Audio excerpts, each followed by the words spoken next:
What's up, everybody? You're watching Model Aviator. My name's Adam, and this week we have another brand new release from Hobbyking. Before we get to this gorgeous Spitfire, though, I've got some great news for all our friends from the UK. I was told that there is finally a cheaper shipping option to your country from Hobbyking. I've got to thank our friend Martin Lay of the Flanker Tanker channel for doing the groundwork for us. He lives in the UK and was nice enough to put a bunch of airplanes from Hobbyking in his cart and check the shipping costs, then send us the links so we could see it. So Martin, thank you so much for doing that. It is significantly cheaper than what it used to be. It's not free shipping, which would be absolutely perfect, so it's not perfect, but it is now reasonable. No more crazy $200 and $300 shipping costs to get something like this to your door. And I have a feeling that some of you folks in the UK might be interested in this. Today we're honored to have a brand new release. It is an example of one of my favorite airplanes, well, my favorite airplane ever, a Supermarine Spitfire. This one is from Hobbyking. It is Durafly's latest warbird, the Supermarine Spitfire Mk2a. This is not the first Spitfire that Durafly's made. In fact, I had their first. It was a Mark I. Here is a couple pictures of the ones that I had. And losing that airplane was something that just absolutely broke my heart. It was my favorite 1100mm warbird of all time that I have ever owned. And the way I lost it is the craziest thing. My neck strap hook got caught in the power switch of my transmitter, went to straighten my neck strap out. I was on a right to left trimming pass, and it flipped my transmitter off. By the time I realized the transmitter was off, gone, never to be found. I'm not sure where that thing ended up, but it just really broke my heart, and I was absolutely elated and honored when we found out that this would be Durafly's latest warbird, and we were getting one to review for all of you. So glad to have this back in our hangar. Now, there are some differences in a Mark I Spitfire and a Mark II. The Mk2a Spitfire had improvements up front over the Mark Ia that made it a much more effective combat aircraft. Its Rolls-Royce Merlin 12 was far more advanced than the Merlin 3 of the Mark I and could run on 100 octane fuel, use more boost. They also changed to a more aggressive prop on the Mark II, which increased the airplane's climb rate by more than 800 feet per minute, made it an airplane that could go higher, climb faster, and accelerate faster than many of its contemporaries. The decals that come with this particular Mk2a Spitfire depict an airplane flown by William Dunn of the number 71 Squadron, the Eagle Squadron, the very first Eagle Squadron. That was a group of American volunteers that flew for the RAF before America was committed to World War II. When Durafly's original Spitfire, the Mark I, came out, there was a lot of talk about how accurate the mold was. People were really impressed, as was I, of just how scale they got the airplane. They got the flaps right. They got the curvature and the little idiosyncrasies of the underside of the fuselage at the trailing edge of the wing right, which nobody gets right. They did take liberties to make it fly better as a model, but none of the over-the-top things that other companies had done, and the combination that they chose rendered the most accurate foam Spitfire anybody had ever seen. Well, the Mark II, being from the same mold, is no exception. It is a super accurate Spitfire, and it doesn't hurt that it's now powered on 4-cell versus the original 3-cell. So not only does it look good, but it goes good. And speaking of looks, let's check out the specs and show you just how beautiful and accurate this thing really is. Durafly's Mk2a is a full-featured warbird. It has scale split flaps, retractable main gear, and LED lights on the wingtips, as well as a beacon on top of the fuselage. Its wingspan is 1100mm or 43.3 inches. Its length is 1000mm or 39 inches. Our example weighs 3 pounds, 0.1 ounce or 48.1 ounces, ready to fly, with an HRB 4-cell 2230C pack. It's equipped with 6 9-gram digital servos, It has a 11.25 by 7 inch scale 3-blade prop. The motor is an Aerostar 3636 770 kV. The ESC is an Aerostar 50 amp. I'm going to share a neat feature of the Durafly Spitfire with you, and then we'll get to the assembly. It has to do with cooling. If you'll notice, the very front of the nose of the airplane is ever so slightly larger in circumference than the rear of the spinner, and there's also a bit of a gap there. That is intended to get cooling to the motor and the ESC. You'll also notice there are little slots in the very front of the exhaust stacks. Those pull in air that go through holes in the fuselage where the exhaust stacks mount, and that gets cooling to the battery. I just thought that was a really brilliant way of getting cooling where you need to get it, but keeping scale fidelity.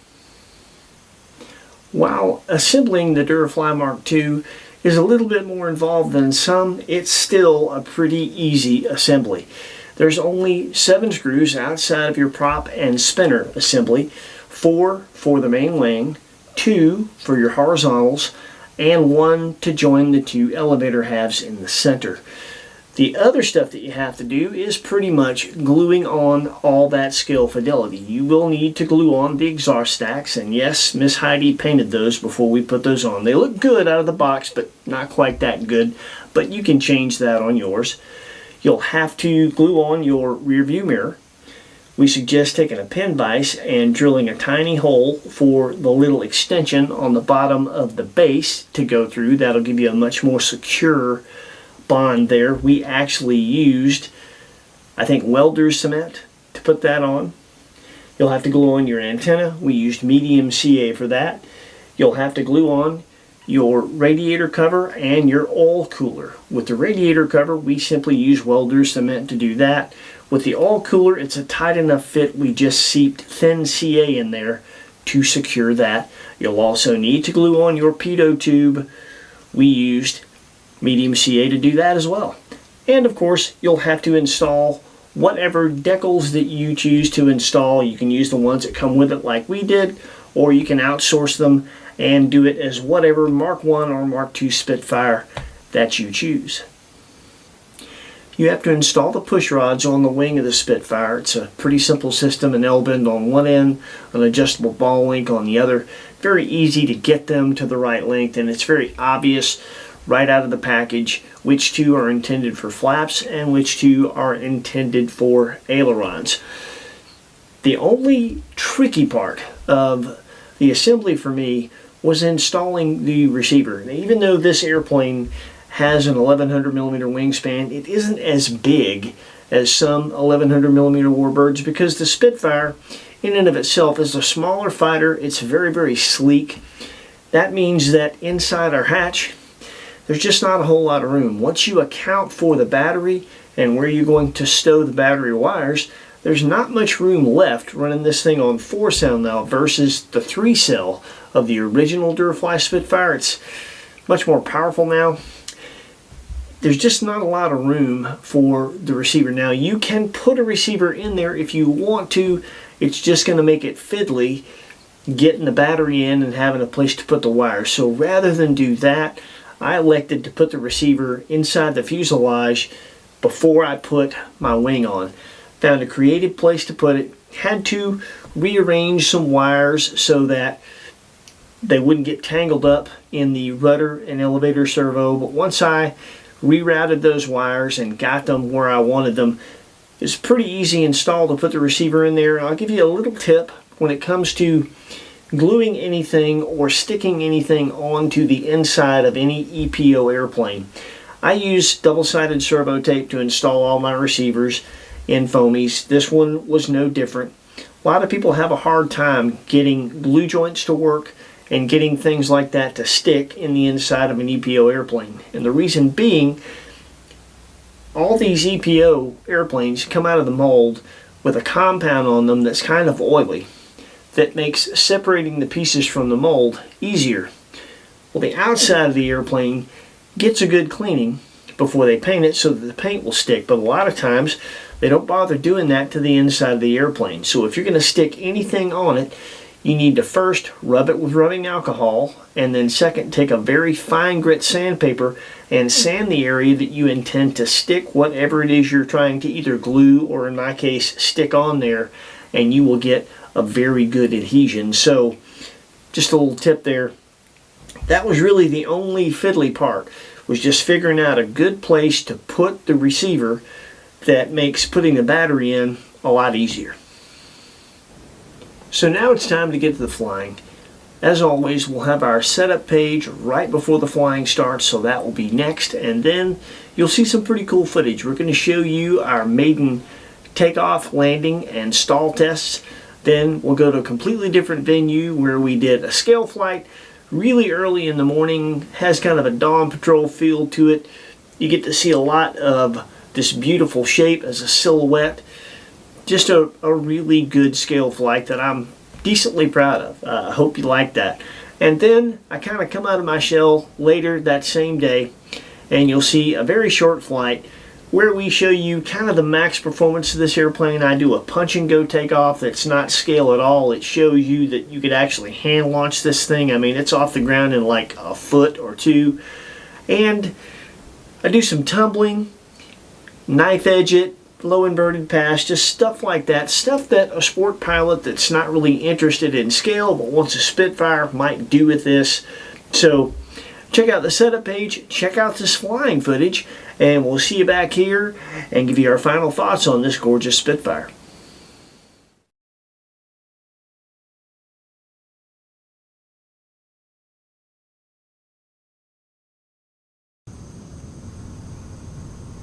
Here's our maiden takeoff. Based on all the hours I put on the original Durafly Spitfire, I had a pretty good idea how I wanted to set this airplane up before we ever flew it.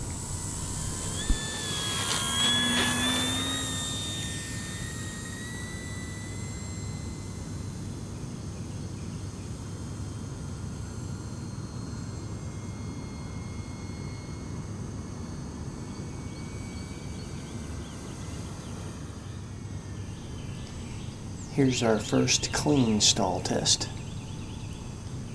You'll see it drops a wing pretty decent to the right, but it's an easy recovery. All you have to do is relax the back pressure.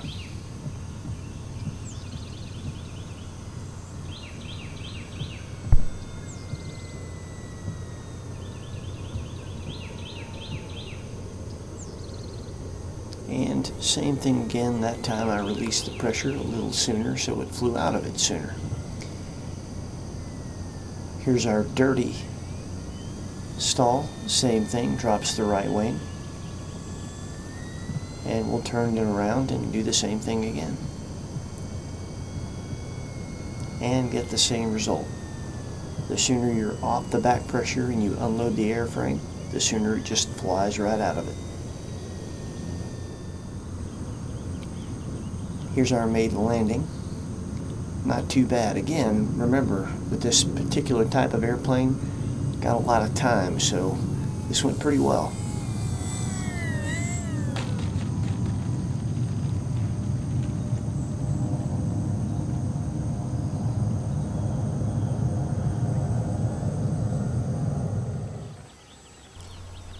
We're at a different venue now, and this is an early morning dawn scale flight.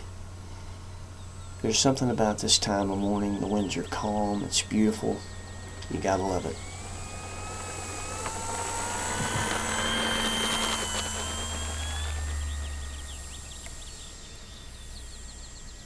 Spitfires are not the easiest tail draggers to handle on the ground, particularly off of a smooth surface, but with proper technique and practice, it becomes second nature and easy, just like any other airplane that you get used to.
the silhouette of a Spitfire's elliptical wings grooving through the sky.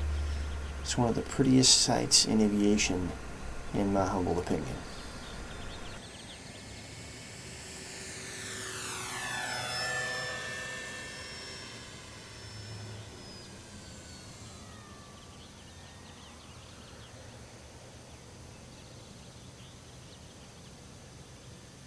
The added power on the force cell upgrade with this model enables you to do a lot of different things.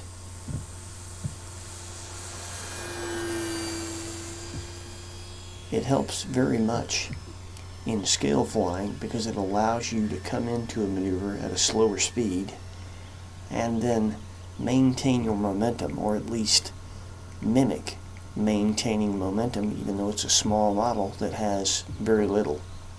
I like that.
I tend to say this about any airframe that I'm really impressed with, and the Spitfire epitomizes that.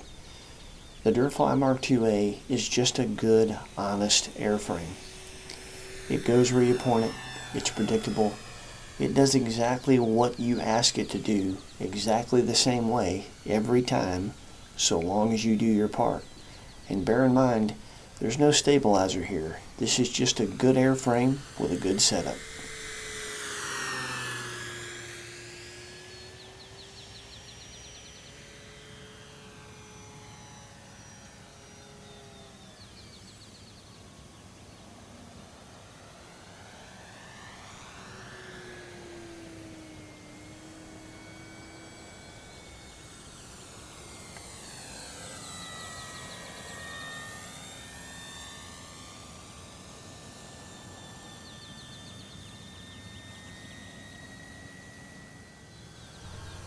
Some of you observant viewers, I'm sure, have noticed how awesome the LED wing lights look. You might have noticed that you can't see the beacon on top.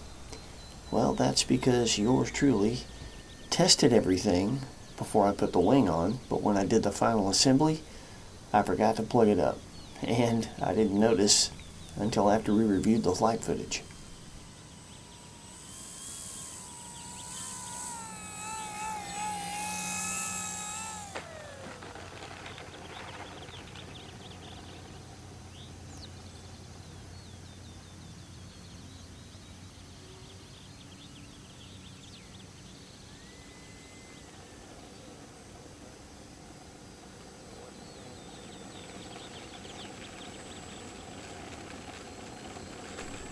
If scale flying is not really your thing,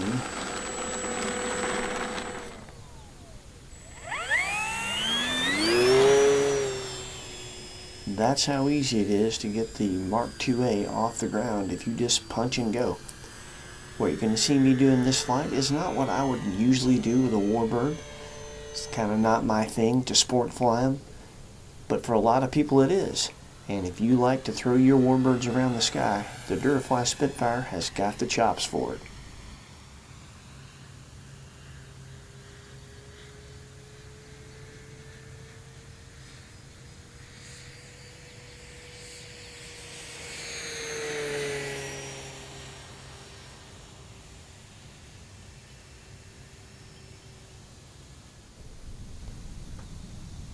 Here's a full speed pass with a maximum performance climb.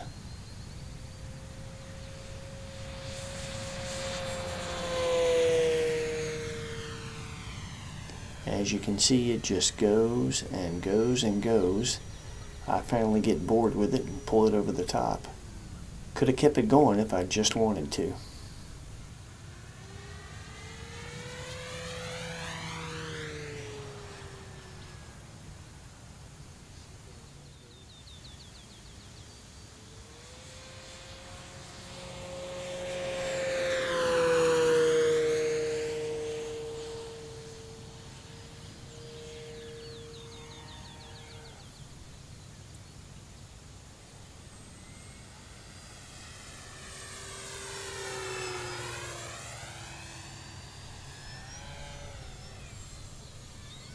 After this little hammerhead, we're going to go into some bonus footage of us showing you how the Spitfire does off grass. Now, this grass is short. It's a rough field, but it's cut very short, and the Spitfire does well. If the grass is really long, the landing gear strut covers catch it, so you may have to take those off.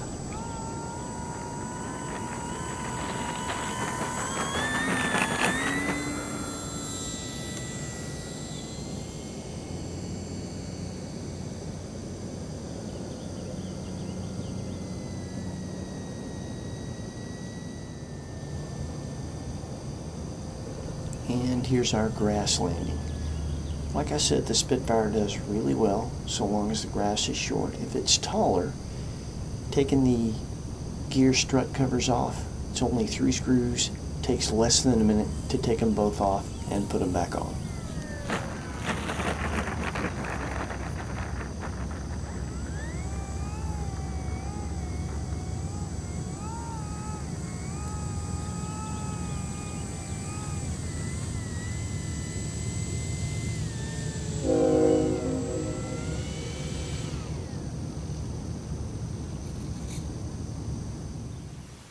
There's just something about a Spitfire, the way they groove through the air, the graceful, smooth way that they just dominate the airspace that they're in. It gets me right there every time. I just love them.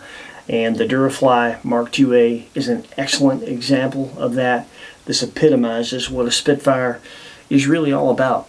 I love the fact that it's 1100 millimeter size. That's an easy size to store and transport with it together, so there's no assembly at the field.